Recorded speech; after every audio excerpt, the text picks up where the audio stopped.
I would like to talk with you today about boundaries and setting healthy boundaries and what they look like in families that are recovering from addiction.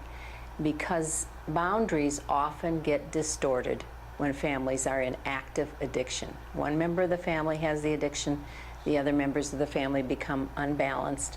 People cross over the line in areas where they wouldn't ordinarily cross over the line because, again, the boundaries get blurred, they get fuzzy, people violate each other's boundaries. So we're going to take a look at what are boundaries within a family system and how do we set healthy ones and which are the ones that we have to really be much more flexible on. So I'm going to give you some examples of boundaries, but I want to mention that boundaries need to be flexible, not rigid.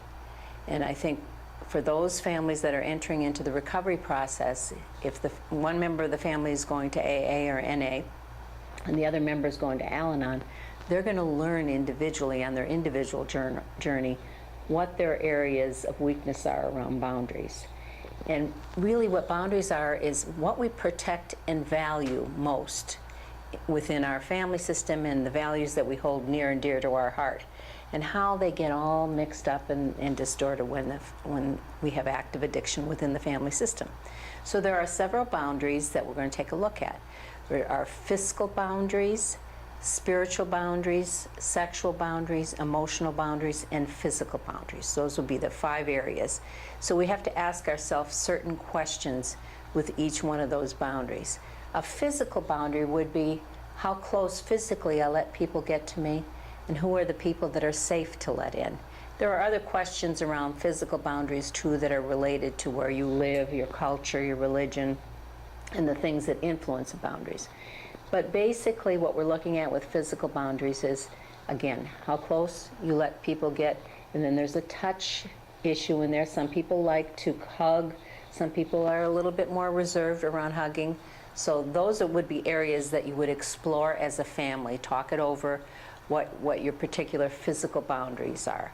And then emotional boundaries. Emotional boundaries within a family system would be something, who am I going to share some intimate details of my life? Maybe some intimate details from when I was active in my addiction, and actually intimate details from the family perspective would be the family member may have done some things that they need to share within the family system.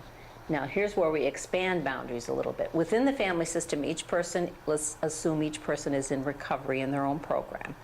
Then they extend that out to their 12-step community, and they start talking with sponsors and contact people within the 12-step community on both sides, the AA side and the Al-Anon side, and they're able to come up with the areas where they need to improve and get better with setting boundaries. So the emotional boundaries are learned really step by step. It's a process of evolution. It's not something that all of a sudden I know who to share with and who not to share with, who to trust and who not to trust. It's a gradual process. Emotional limits, emotional boundaries. So those are 2, fiscal and emotional boundaries. Then we also have sexual boundaries, and those would be between intimate partners. People already have a trusting relationship within the family, the husband and the wife, for example. Spouses, mates, different configurations, or if a person's not married and they're being sexually active, how to develop negotiation skills around that, and how to say yes or no within the sexual intimacy of your partnership. So again, that's something that's evolutionary that needs to be discovered. It will be influenced by what kind of trauma you may have had, what kind of family system you grew up in, and your culture, your religion, etc. So I'm giving you some very general terms for taking a look at those sexual boundaries and where you will set limits around those particular boundaries. So those are the 3 so far of the boundaries we've discussed. And then also there's fiscal limits or fiscal boundaries. And the fiscal ones would be who I'm going to share my money with, and how am I going to develop a relationship with my fiscal responsibility. Now the addict alcoholic may have been totally irresponsible, and perhaps the spouse or a member of the family took over the finances.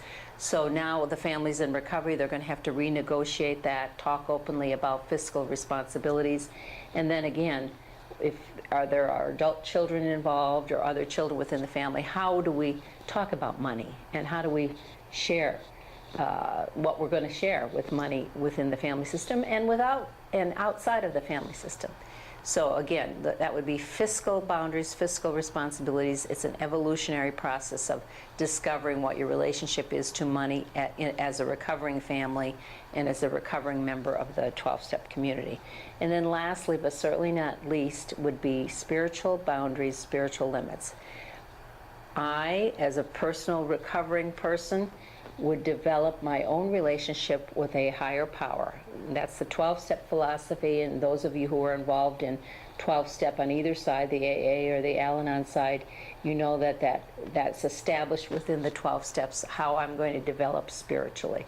And so as you develop spiritually, you will not let other people impose their spirituality on you, and that's a spiritual boundary. Some people grew up, for instance, in extremely rigid religious family systems where the concept of a higher power was imposed on them, and where they weren't able to decide for themselves just what their relationship was, spirituality-wise.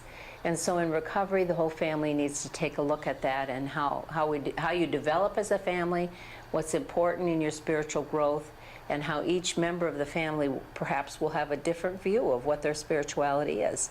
And especially if you have teenagers, you may notice that the teenagers may rebel in some cases against whatever the religion that they were brought up in. But again, with 12-step philosophy being very inclusive, teenagers can really welcome into their understanding a spirituality that fits for them. So that would be spiritual boundaries, spiritual limits.